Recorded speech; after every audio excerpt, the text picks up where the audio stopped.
યથાવત છે। વરસાદ બંધ થયાના 5 દિવસ વીતી જવા છતાં રસ્તાઓ પરથી હજુ પાણી નથી ઓસર્યા। માર્ગ અને મકાન વિભાગ હસ્તકના 4 જેટલા મુખ્ય માર્ગો પર પાણી ભરાઈ ગયા હોવાથી વાહન વ્યવહાર હજુ પણ બંધ છે। વસો, પીજ, નડિયાદ રોડ અને પીજ મિત્રાલ બામરોલી રોડ સાથે દેથલી માલાવાડ શેખપુર રોડ અને રણછોડપુરા અલિન્દ્રા માર્ગ પર પાણી ભરાયેલા હોવાથી રસ્તાઓ બંધ છે। અલિન્દ્રાથી દેથલી થઈને ડભોઈને જોડતો માર્ગ પણ બંધ છે। એક ગામથી બીજા ગામને જોડતા 7થી વધુ રસ્તાઓ બંધ છે, જેના કારણે લોકોનો સંપર્ક કપાયો છે। પાણીના નિકાલની કોઈ વ્યવસ્થા ન હોવાથી તંત્ર અનઘડ વહીવટના કારણે સ્થાનિકો હાલાકી ભોગવી રહ્યા છે। વધુ વિગત સાથે મારી સાથે સંવાદદાતા ઉમંગ જોડાયા છે। ઉમંગ, ખેડામાં વરસાદે વિરામ લીધો છે, પરંતુ લોકોની હાલાકીઓ યથાવત છે। બિલકુલ ચોક્કસ રીતે વાત કરો તો જે પ્રકારે ખેડા જિલ્લાની અંદર 5 દિવસ પહેલા જે વરસાદ પડ્યો હતો એ વરસાદના કારણે ક્યાંક ને ક્યાંક પાણી ભરાયા હતા, પરંતુ 5 દિવસ જેટલો સમય થયો પરંતુ હજુ આ પાણી છે તે ઓસરવાનું નામ નથી લઈ રહ્યો। જો કે પાણી ઓસરવાનું નામ નથી લઈ રહ્યું, પરંતુ જોડે જોડે તંત્ર પણ ક્યાંક ને ક્યાંક અનગઢ બન્યું હોય તેમ તંત્રને પણ આ પાણી ઓસરે તેમાં કોઈ રસ ન હોય તે પ્રકારની સ્થિતિ અત્યારે જોવા મળે છે। કારણ કે ખેડા જિલ્લાના માર્ગ અને મકાન વિભાગના 5 જેટલા રસ્તાઓ પર પાણી છે। બીજી બાજુ વાત કરવામાં આવે તો માર્ગ મકાન પંચાયતના 4 જેટલા રસ્તાઓ પર પાણી છે। વાત કરવામાં આવે તો વસો ગામથી જે પીચ થઈને નડિયાદને જોડતો જે મુખ્ય માર્ગ છે, માર્ગ ઉપર હજુ પણ 1.5 ફૂટ પાણી છે। બીજી બાજુ દેથલી ડભો રોડ કહેવાય કે જે દેથલી થઈને ડભોઈ ગામને જોડે છે, ત્યાં આગળ પર હજુ પણ પાણી છે। બામરોલી રણછોડપુરા રોડ પર પાણી છે। અંદર આંતરિક ગામડા જોડતા કેટલા રસ્તા પર પાણી છે, પરંતુ તંત્રના ઓફિસમાં બેઠેલા અધિકારીઓને આ પાણી ઓસરે તેમાં રસ ના હોય ત્યાં રસ્તાઓ બંધ થયા પરથી સ્પષ્ટપણે લાગી રહ્યું છે। બીજી મહત્વની વાત કરવામાં આવે તો હજુ પણ આ રસ્તા બંધ હોવાના કારણે જે લોકો છે તેમને વ્યાપક મુશ્કેલીનો સામનો કરવો છે। કેટલાક વાહન ચાલકોને પોતાના વાહનો પણ આ રસ્તાના કારણે બગડી ગયા છે। તો ક્યાંક ને ક્યાંક જે સ્કૂલો કોલેજ જતા જે વિદ્યાર્થીઓ છે તેમને અત્યારે ભારે મુશ્કેલી વેઠવાનો વારો આવી રહ્યો છે, પરંતુ ખેડા જિલ્લાના કલેક્ટર કે વહીવટી તંત્રને આ પાણી ઓસરે તેમાં કોઈ રસ ન હોય તેવા ચિત્ર પરથી સ્પષ્ટ લાગી રહ્યું છે। જી પ્રીતિ। જી આભાર માહિતી આપવા બદલ। આગળ વાત કરીએ આંકલાવમાં બસ સ્ટેન્ડ પાસે આવેલો અને છેલ્લા 30 વર્ષથી જર્જરિત હાલતમાં ટાવર તોડી પાડવામાં આવ્યો। ઐતિહાસિક ટાવર સ્થાનિક પાલિકા દ્વારા લોક સલામતીને ધ્યાનમાં રાખીને તોડી પાડવામાં આવ્યો।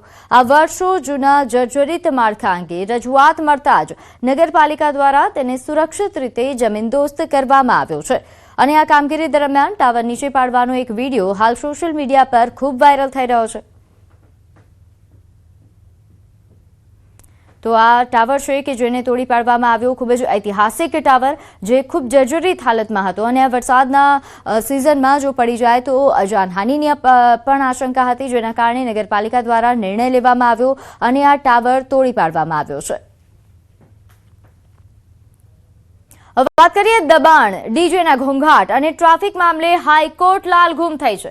3 અઠવાડિયામાં પોલિસી બનાવવા માટે હાઈકોર્ટે આદેશ આપ્યા છે। રાજ્ય સરકાર અને અમદાવાદ મ્યુનિસિપલ કોર્પોરેશને પોલિસી બનાવવા માટે આદેશ આપ્યા। અવાજ પ્રદૂષણ પર 18 ઓગસ્ટ સુધીમાં રિપોર્ટ આપો તેવું હાઈકોર્ટે જણાવ્યું છે। તો અવાજ પ્રદૂષણ અંગે હાઈકોર્ટ લાલઘૂમ છે। આ ઉપરાંત દબાણ સહિતના જે મુદ્દાઓ છે, ખાસ કરીને ટ્રાફિકના મુદ્દા કે જેના કારણે હાઈકોર્ટે હવે આદેશ આપ્યા છે અમદાવાદ મ્યુનિસિપલ કોર્પોરેશનને અને રાજ્ય સરકારને કે યોગ્ય પોલિસી બનાવવામાં આવે, અવાજનું પ્રદૂષણ જે વધી રહ્યું છે તેને અટકાવવા માટેના પ્રયાસ થાય। તો મહેસાણામાં ટ્રાફિકમાં ફસાઈ 108 એમ્બ્યુલન્સ। બહુચરાજીમાં કાલરી ફાટક બંધ હોવાથી એમ્બ્યુલન્સ ફસાઈ હતી। દર્દીને એમ્બ્યુલન્સમાં જ CPR આપવામાં આવ્યું। ફાટક મોડું ખુલતા દર્દીનો જીવ જોખમમાં મુકાયો હતો। ઘટનાથી લોકોમાં ભારે રોષ છે। ઓવરબ્રિજ બનાવવાની લોકો માંગ કરી રહ્યા છે।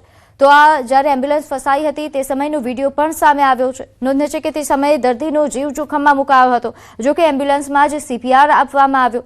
હાલ ઓવરબ્રિજ બનાવવા માટે લોકો માંગ કરી રહ્યા છે। તો મહેસાણાના બહુચરાજીના દિલવાડા ગામની બાળકીનું ચાંદીપુરા વાયરસથી મોત। ચાંદીપુરા વાયરસમાં સપડાયેલી બાળકીનું મોત થયું। વડનગર સિવિલ હોસ્પિટલમાં સારવાર હેઠળ હતી બાળકી, જે દરમિયાન મોત થયું છે।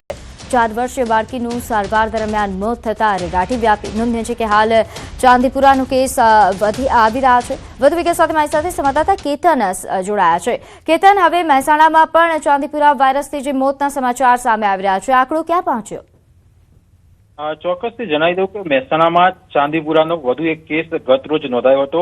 આ સાથે ટોટલ 3 જેટલા કેસ હોય છે નોંધાયા હતા. બહુચરાજી તાલુકાના દેલવાડાના ગામમાં 4 વર્ષની જે બાળકીનો ચાંદીપુરાનો જે રિપોર્ટ હોય છે તે પોઝિટિવ હતા. તેને સારવાર માટે વડનગરની સિવિલ હોસ્પિટલમાં દાખલ કરવામાં આવી હતી.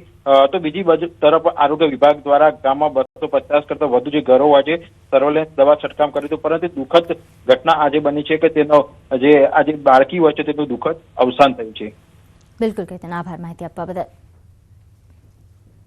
તો આ તરફ બનાસકાંઠામાં ચાંદીપુરાથી બાળકનું મોત થયું. કાંકરેજના ચાંગામાં 3 વર્ષીય બાળકનું મોત. બાળકને ચાંદીપુરાનો રિપોર્ટ પોઝિટિવ આવ્યો હતો, જે બાદ ધારપુર ખાતે તેની સારવાર ચાલી રહી હતી. ધારપુર મેડિકલ કોલેજમાં સારવાર દરમિયાન બાળકનું મોત નીપજ્યું. ચાંદીપુરાને લઈને આરોગ્ય વિભાગ હરકતમાં આવ્યું છે. તો હાલ ચાંદીપુરાના કારણે બાળકોના મોતના કેસીસ અને જે આંકડાઓ છે તે વધી રહ્યા છે, જેના કારણે આરોગ્ય વિભાગ સતર્ક છે. પરંતુ હવે વાલીઓએ પણ સાવધાન રહેવાની જરૂર છે. વધુ વિગત સાથે મારી સાથે સંવાદદાતા કિશોર જોડાયા છે. કિશોર, બનાસકાંઠામાં ચાંદીપુરાનો કહેર કેવા પ્રકારનો? ચોક્કસથી જે કાંકરેજના ચાંગા ગામનો 3 વર્ષીય બાળકને ચાંદીપુરા વાયરસના લક્ષણો જોવાતા તેને પાટણ ખાતે આવેલી ધારપુર મેડિકલ કોલેજમાં સારવાર માટે રાખવામાં આવ્યો હતો અને તે બાળકનો જે રિપોર્ટ છે તે પણ પોઝિટિવ હતો અને સારવાર દરમિયાન પાટણની ધારપુર કોલેજમાં બાળકનું મોત નીપજ્યું છે. ચાંદીપુરા વાયરસને લઈને આરોગ્ય વિભાગ પણ હરકતમાં આવ્યું છે અને ચાંગા ગામની અંદર આરોગ્ય વિભાગની ટીમો પણ પહોંચી છે. મહત્વની વાત છે કે પહેલા પણ પાલનપુર ની સિવિલ હોસ્પિટલમાં આબુ રોડના એક બાળકનું મોત નીપજ્યું હતું અને તે બાદ આ બનાસકાંઠાના બીજા બાળકનું મોત નીપજ્યું છે. આમ ચાંદીપુરાનો કહેર હવે બનાસકાંઠા જિલ્લામાં પણ જોવા મળી રહ્યો છે. જી, આભાર માહિતી આપવા બદલ. તો બીજી તરફ ભાવનગરમાં ચાંદીપુરા વાયરસના વધુ 3 શંકાસ્પદ કેસ નોંધાયા છે. એક જ દિવસમાં ચાંદીપુરાના 3 શંકાસ્પદ કેસ આવતા તંત્ર હરકતમાં આવ્યું. ભાવનગર જિલ્લાના મેલાણા, ગણેશગઢ અને કાળા તળાવ ગામમાંથી 3 શંકાસ્પદ બાળકો દાખલ થયા છે. ચાંદીપુરા જેવા લક્ષણો ધરાવતા 3 બાળકોના કેસ દાખલ થતા આરોગ્ય વિભાગ હરકતમાં આવ્યું. હોસ્પિટલના બાળરોગ વિભાગમાં ચાંદીપુરા જેવા લક્ષણો ધરાવતા 2 બાળકી અને 1 બાળક સહિત 3 કેસ નોંધાયા છે. સરકારી હોસ્પિટલમાં બાળકોની હાલ સારવાર કરવામાં આવી રહી છે. સાથે 3 શંકાસ્પદ બાળકોના સેમ્પલ લેવામાં આવ્યા છે. બાળકોની હાલત પર ડોક્ટરો દ્વારા સતત નજર રાખવામાં આવી રહી છે. તો ખેડાના મહુધા તાલુકાના સાપલા ગામે ચાંદીપુરા વાયરસનો પ્રથમ કેસ નોંધાતા ખળભળાટ. 9 વર્ષીય બાળકી ચાંદીપુરા વાયરસની ઝપેટમાં આવતા તેને વધુ સારવાર માટે હોસ્પિટલ ખસેડાઈ. કેસ નોંધાતા આરોગ્ય વિભાગ દોડતું થયું છે, જેને જોતા તાલુકા અને જિલ્લા આરોગ્ય અધિકારીઓએ ગામની મુલાકાત લીધી. ઘરે ઘરે સર્વે શરૂ કરાયો. તાવ અને અન્ય લક્ષણો ધરાવતા લોકોની આરોગ્ય તપાસ હાથ ધરાઈ છે. ગ્રામજનોને સાવચેતી રાખવા માટે અપીલ કરવામાં આવી. તેમજ બાળકોમાં તાવ, ઉલટી, આંચકી કે ગંભીર લક્ષણો જણાય તો તાત્કાલિક હોસ્પિટલમાં લઈ જવા માટે સૂચના આપવામાં આવી છે. તો રાજ્યમાં ફરી એકવાર ચાંદીપુરા વાયરસનો કહેર. બીજી તરફ અમદાવાદમાં વરસાદ બાદ મચ્છરજન્ય અને પાણીજન્ય રોગચાળાનો ખતરો વધ્યો છે, જેના કારણે અમદાવાદ મ્યુનિસિપલ કોર્પોરેશનનું આરોગ્ય વિભાગ એલર્ટ બન્યું છે. જુલાઈ મહિનામાં મેલેરિયાના 24, ડેન્ગ્યુના 38 અને ચિકનગુનિયાનો 1 કેસ નોંધાઈ ચૂક્યો છે. ઉપરાંત ઝાડા ઉલટીના 345, કમળાના 65 અને ટાઇફોઇડના 235 કેસ સામે આવ્યા છે. શહેરભરમાં ફોગિંગ, એન્ટી લાર્વા કામગીરી, પાણીના નમૂનાઓની તપાસ અને ક્લોરીન ગોળીઓના વિતરણ સહિત સતત સર્વેલન્સ હાથ ધરવામાં આવી રહ્યું છે. 4.55 લાખથી વધુ ક્લોરીનની ગોળીઓનું વિતરણ કરવામાં આવ્યું. તેમજ પાણીના સેમ્પલમાં 40 સેમ્પલ અનફિટ આવ્યા છે, જે અંગે અમદાવાદ મ્યુનિસિપલ કોર્પોરેશન દ્વારા કામગીરી કરવામાં આવી રહી છે.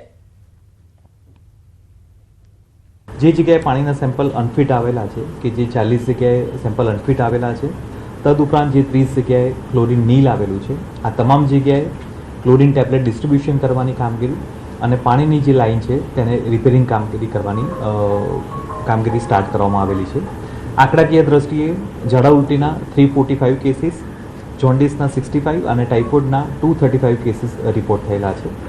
આ સાથે સાથે વેક્ટરમોર્ન ડિસીઝ એટલે કે મચ્છરજન્ય કેસીસ માટે હાલમાં રેસિડેન્શિયલ વિસ્તારમાં ફોગિંગ કરવાની કામગીરી હાથ ધરવામાં આવેલી છે. આગળ વાત કરીએ ઇન્ડિગોની ફ્લાઇટના ઇમરજન્સી લેન્ડિંગ અંગે મોટો ખુલાસો થયો છે. પ્રાથમિક માહિતી સામે આવી છે. કે રાજકોટના જે હિરાસર એરપોર્ટ પર ઇન્ડિગો દુબઈથી મુંબઈ જતી હતી, જે ફ્લાઇટના ઇમરજન્સી લેન્ડિંગ રાજકોટમાં કરવામાં આવ્યું હતું. પ્રાથમિક તારણ મુજબ કાર્ગોમાં રહેલા ઓક્સિજન સિલિન્ડરમાંથી ગેસ લીકેજ થતાં સ્મોક સેન્સરે એલર્ટ આપ્યું અને જેના કારણે ઇમરજન્સી લેન્ડિંગ કરવી પડી. સમગ્ર ઘટનાના પગલે વહીવટીતંત્ર એલર્ટ થઈ ગયું હતું. હવે ટેકનિકલ ટીમ સ્મોક એલર્ટના ચોક્કસ કારણની તપાસ કરી રહી છે. જરૂર પડશે તો DGCA દ્વારા કોકપીટ વોઇસ રેકોર્ડરની પણ તપાસ કરવામાં આવશે. બનાવ સમયે ફ્લાઇટમાં 7 ક્રૂ મેમ્બર સહિત કુલ 194 લોકો હાજર હતા.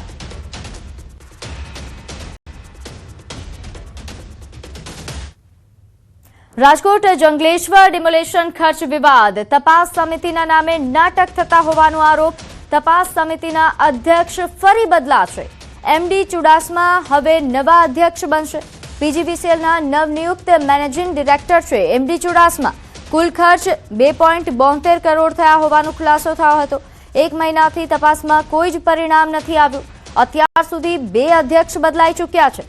કૌભાંડ બેદરકારી પર હજુ સત્તાવાર મૌન દેખાઈ રહ્યું છે. વધુ વિગત સાથે મારી સાથે સંવાદદાતા અંકિત જોડાયા છે. અંકિત, જંગલેશ્વર ડિમોલેશન ખર્ચનો વિવાદ વધતો જઈ રહ્યો છે, પરંતુ તપાસ સમિતિ તરફથી કોઈ અપડેટ નહીં.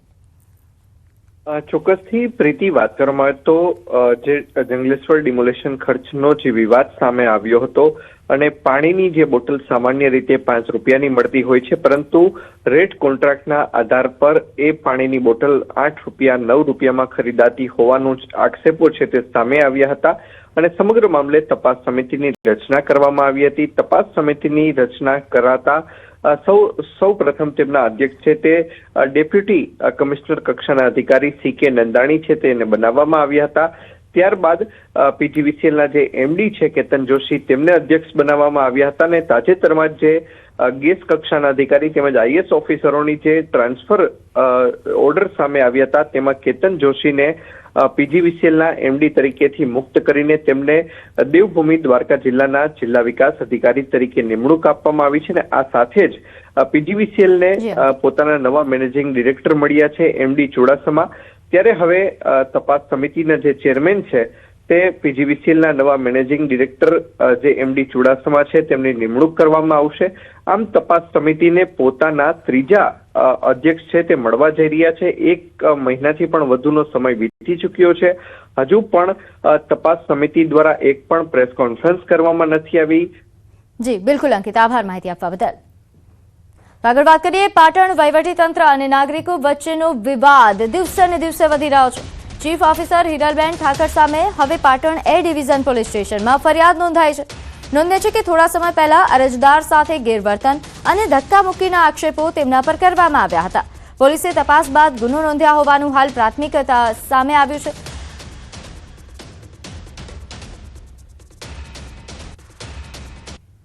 થોડા દિવસ અગાઉ ચીફ ઓફિસરની ચેમ્બરમાં અમે રજૂઆત કરવા પહોંચેલા, ત્યારે ચીફ ઓફિસરે અમારા ઉપર ઉગ્ર બોલાચાલી કરી, ધક્કા મારી, ઝપાઝપી કરી, અમારો ફોન ચૂંટવીને પડાવી બળજબરીપૂર્વક જે તોડી નોખેલ, એના વિરુદ્ધ અમે પોલીસને ફરિયાદ આપેલ. પોલીસ ત્યારબાદ ફરિયાદ લેતી નથી. એના વિરુદ્ધમાં આજરોજ અમારા પાટણ જિલ્લા કોંગ્રેસ, પાટણ શહેર કોંગ્રેસ દ્વારા ધરણા પ્રદર્શનનો કાર્યક્રમ આપેલ. રજૂઆત કરવા ગયેલા લોકોને પોતાની ચેમ્બરમાં નહીં પરંતુ પ્રમુખની ચેમ્બરમાં દાદાગીરી કરી અને જે રજૂઆત કરવા ગયા હતા એવા લોકોના મોબાઈલ ફોડી નાખવા, એમને ધમકીઓ આપી, એમને ખોટા કેસમાં ફસાવી દેવાની ધમકીઓ આપી, એમને લાફો મારવો. કે આ ચીફ ઓફિસર પોતાની જાતને દબંગ કઈ સમજે છે? એમને માત્ર ફોટા પડાવવામાં સોશિયલ મીડિયાની અંદર જ છે. બીજી તરફ ચીફ ઓફિસરે તેમની સામેના આક્ષેપો ફગાવ્યા છે અને કહ્યું કે આ તેમને દબાણમાં લાવવા માટેનું કાવતરું છે. તેમણે સ્પષ્ટ કર્યું કે તેમની સામે કોઈ ફરિયાદ નહીં, પરંતુ માત્ર NC નોંધાય છે અને મોબાઈલ તોડવા કે ધમકી આપવાના આક્ષેપો પાયા વિહોણા છે. તેમની સાથે પણ અરજદારે ગેરવર્તન કર્યાનો તેમણે દાવો કર્યો છે અને પોતે પણ પોલીસમાં અરજી આપ્યા હોવાની માહિતી આપી.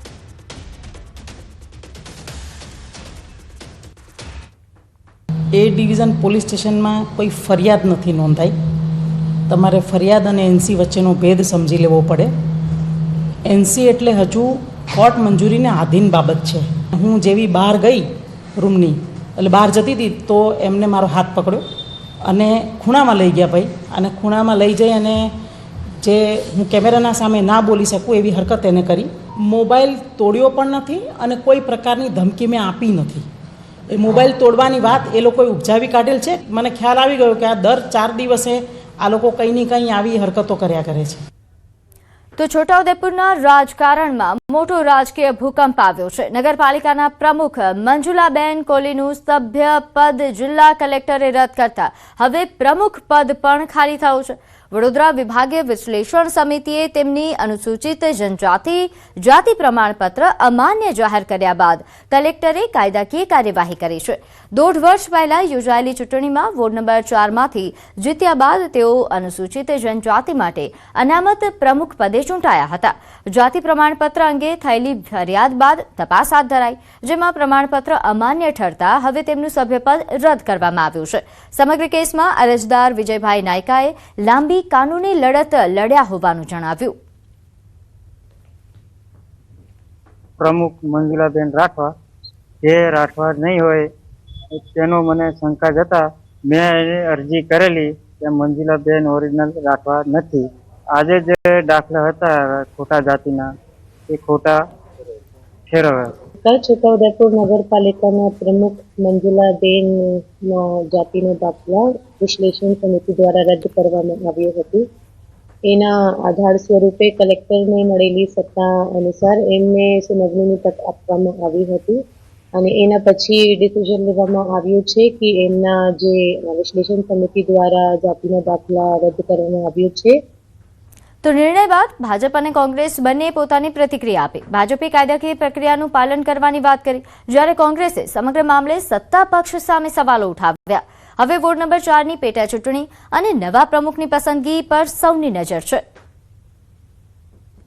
જ્યારે કલેક્ટરમાંથી હુકમ થશે અને પ્રમુખ પદ જો ખાલી થાય એ પ્રકારની જ્યારે વાત આવશે તો અમે પાર્ટી તરીકે સાથે બેસીને જે પણ લોકો ભારતીય જનતા પાર્ટીને સમર્થન આપેલું છે તો એમાંથી જે પણ આવતા હશે બેનને બધાની સંમતિથી ચર્ચા વિચારણા કરીને સાથે લઈને બોર્ડ બનાવીશું. છે કે માત્ર મંજુલાબેન કોહલીની જ વાત નથી, બીજા પણ એક સસ્પેન્ડ થયા છે. સાથે બીજા 1, 2, 3 જણને કેટલાક નેતાઓ રાજીનામા અપાવવાના છે, જે સસ્પેન્ડ નથી થયા પણ રાજીનામા અપાવીને જે બાકી રહી ગયા હતા ભાજપના અથવા ભાજપને સપોર્ટ કરનારા, એ ફરી એ ચૂંટણી લડીને પાછા સત્તા ઉપર આવવું છે. તો દાહોદ જિલ્લાના ગોવિંદગુરુ લીંબડી તાલુકાના કચલધરા ગામમાં જીઆઈડીસી માટેની જમીન સંપાદનનો મુદ્દો ફરી ગરમાયો છે. તંત્ર દ્વારા જમીન સર્વેની કામગીરી શરૂ કરવામાં આવતા મોટી સંખ્યામાં ગ્રામજનો સ્થળ પર દોડી આવ્યા હતા અને ઉગ્ર વિરોધ નોંધાવ્યો હતો. વિરોધ દરમિયાન પરિસ્થિતિ તંગ બનતા પોલીસને હસ્તક્ષેપ કરવો પડ્યો. ઘટનાક્રમ દરમિયાન પોલીસ દ્વારા લાઠીચાર્જ કરવામાં આવ્યો તેવો પણ આક્ષેપ થઈ રહ્યો છે, જેના કારણે નાસભાગ મચી ગઈ. ઘટનાના વિડીયો સોશિયલ મીડિયા પર વાયરલ થતા સમગ્ર મામલો ચર્ચાનો વિષય બન્યો. ગ્રામજનોએ સ્પષ્ટ ચીમકી આપી કે જીઆઈડીસી માટેના જમીન સંપાદનનો વિરોધ આગળ પણ યથાવત રહેશે અને જરૂર પડશે તો વધુ ઉગ્ર આંદોલન કરવામાં આવશે.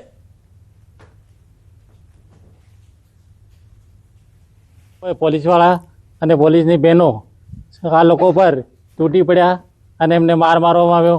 ઘણા લોકોને ખૂબ માર્યા છે, 3-4 માણસોને ડિટેન પણ કર્યા છે. એટલે આપણે આ લોકશાહી છે કે સરમુખત્યારશાહી એ ખબર પડતી નથી. આ લોકો ઊંડાણના ગામોમાં જે ખેડૂતો, ગરીબ ખેડૂતો જે સરકાર સામે બોલી નહીં શકતા એવા માણસોને સરકાર દબાવી અને આજે રેલવેને નામે, જીઆઈડીસીને નામે, કોરિડોરને નામે આ સર્વે નંબરો પડાવે છે અને લોકોને ખેતરમાંથી બી કાઢી અને મારવામાં આવ્યા જબરજસ્તી. અને જે સર્વે નંબરો છે, સર્વે નંબરમાં બી માપણી કરવામાં આવી તો એનો અમે સખત વિરોધ કરીએ છીએ. 4 રાઉન્ડ ફાયરિંગ બી કરવામાં આવ્યું અને અમારા 5 થી 6 માણસોને ડિટેન બી કર્યા છે અને એમને બી ગળદાપાડુનો માર મારેલો છે. આ તરફ બનાસકાંઠામાં એસટી બસ અને રિક્ષા વચ્ચે અકસ્માત. પાલનપુરની ખરોડિયા ચોકડી નજીક અકસ્માત સર્જાયો. અકસ્માતમાં રિક્ષામાં સવાર 3ના મોત, 2 ઇજાગ્રસ્ત થયા છે. ઇજાગ્રસ્તને સિવિલ હોસ્પિટલ સારવાર માટે ખસેડવામાં આવ્યા. ઘટનાને લઈ પોલીસ ઘટના સ્થળે પહોંચી અને તપાસ હાથ ધરી છે.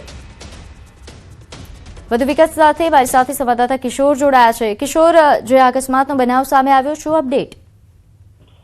ચોક્કસથી પ્રીતિ, જે વડગામના ખરોડિયા ગામ પાસે પાલનપુર ચોકડી નજીક અકસ્માત સર્જાયો હતો. અકસ્માતની અંદર બસ અને રિક્ષા વચ્ચે જે અકસ્માત હતો તેમાં ઘટના સ્થળે જ 3 લોકોના મોત નીપજ્યા છે અને 2 લોકોને સારવાર માટે પાલનપુર સિવિલ હોસ્પિટલમાં ખસેડવામાં આવ્યા છે, જેમાંથી એકની હાલત અત્યારે ગંભીર છે. અકસ્માતને લઈને જે પાલનપુર તાલુકા પોલીસ છે તે પણ ઘટના સ્થળે પહોંચી છે. અકસ્માત એટલો ભયાનક હતો કે રિક્ષાના પણ કચ્ચર ખાંડ નીકળી ગયા છે.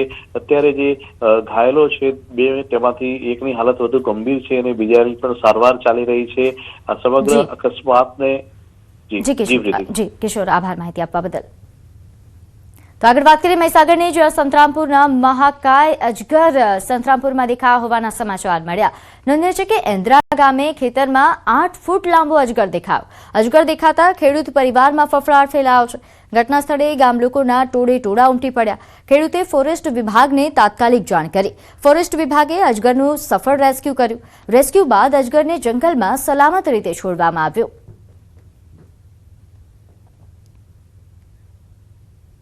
આગળ વાત કરીએ ગુરુ પૂર્ણિમાના પાવન અવસરે સૌરાષ્ટ્રના સુપ્રસિદ્ધ યાત્રાધામ વીરપુરમાં વહેલી સવારથી જ દેશ વિદેશમાંથી હજારો ભાવિકો ઉમટી પડ્યા હતા. પૂજ્ય જલારામ બાપાના દર્શન તેમજ તેમના ગુરુ પૂજ્ય ભોજલરામ બાપાની સમાધિનું ગાદીપતિ પૂજ્ય રઘુરામ બાપા અને પરિવારજનોના હસ્તે વિધિવત પૂજન કરવામાં આવ્યું. આ પ્રસંગે યાત્રાધામ વીરપુર જય જલારામના જયઘોષથી ગુંજી ઉઠ્યું. આજે ગુરુ પૂર્ણિમાના દિવસે હું પૂનમ ભરવા માટે ચાલીને આવ્યો છું, મારા ગુરુને મળવા માટે. હું જેને ગુરુ માનું છું એવા સંત શિરોમણી જલારામ બાપાને મળવા માટે આવ્યો છું. અને ખાસ કરીને અમે દર પૂનમ ગોંડલ જલારામ મંદિરથી ચાલીને પૂનમ ભરવા માટે આવીએ છીએ. વર્ષમાં એકવાર હું જરૂરથી અહીં દર્શને આવું છું. હું મહીસાગર જિલ્લાના સંતરામપુર તાલુકામાંથી મોટી સટણ ગામથી આવું છું અને છેલ્લા 17 વર્ષથી હું જલારામ બાપાના દર્શન કરી ધન્યતા અનુભવું છું. એમના પરચા અપરંપાર છે. એમની પરચા થકી મારા જીવનમાં ઘણા કાર્યો સફળતાપૂર્વક સિદ્ધ થયા છે અને આપ સૌને વિનંતી કે આપ પણ જલારામ બાપાના દર્શને આવો અને બાપાની કૃપા મેળવો. ગુરુ પૂર્ણિમાના પાવન અવસરથી ભાજપ દેશભરમાં સમરસતા સંકલ્પ અભિયાન શરૂ કરવા જઈ રહ્યું છે. 29 જુલાઈથી 20 ફેબ્રુઆરી સુધી આ અભિયાન ચાલશે. ગુરુ રવિદાસ મહારાજની 650મી જયંતિ વર્ષ નિમિત્તે વિવિધ કાર્યક્રમોનું આયોજન થશે. વારાણસીથી દેશના દરેક પ્રદેશ માટે માટીનો કળશ મોકલવામાં આવશે, જેની સ્થાપના પ્રદેશની રાજધાનીઓમાં કરવામાં આવશે. આ ઉપરાંત સંત સંપર્ક અભિયાન અને છાત્રાલયોમાં વિશેષ સંપર્ક અભિયાન પણ હાથ ધરાશે.